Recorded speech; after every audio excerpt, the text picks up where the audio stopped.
Zakonisht fitri mund të nxirr, po.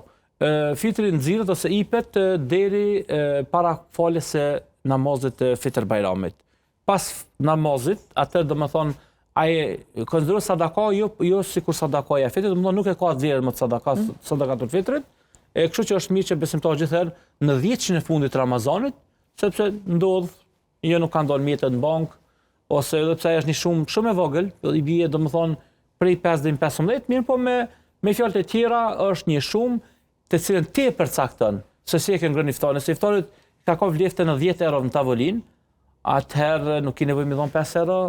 fitra, sepse ti me 5 euro nuk mund ta kesh atë ushqim në sovë. Ndoshta kur i shohim na, domethënë se çfarë ushqime kanë qenë për restorantet e Kosovës, asë nuk e ka lënë domethënë në 12 euro. Kështu që bashkëqendrimi me ka bërë domethënë një shifër 5 euro, 10 dhe 15 euro, mendoj që është për Kosovë është spaku nga 10 euro secili besimtar me i dhon, dhe kjo nxirret, siç thash,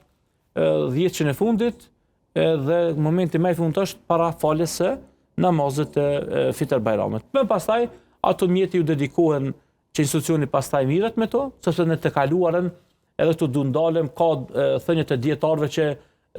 fitrat nuk pranohen me i dhon me parë, po duhet me shku me ble ushqime, me ble pasuri, me ble ato, po jo, ne kemi domethënë me dhëbin shkolla juridike anifite që e lejon me dhon edhe në të holla, për shkak se tash koha ka ndryshuar, ti s'ke mundësi tash me shku me ble ushqim, edhe me nda, sepse ty nuk ta mundson koha dhe vendi dhe angazhimet që kemi gjatë ditëve dhe gjatë kësaj jete që jetojmë në këtë botë. Kështu që i nda domethënë këto përgjithësi, ipet me të holla dhe pastaj ato porë nganjëherë edhe mblidhen domethënë artikuj ushqimor, dhe dalin që domethënë zyrtarët e Bashkislamit dhe i shpërndajnë në përfshatra të ndryshme të Kosovës ose vendeve të tjera të Ballkanit.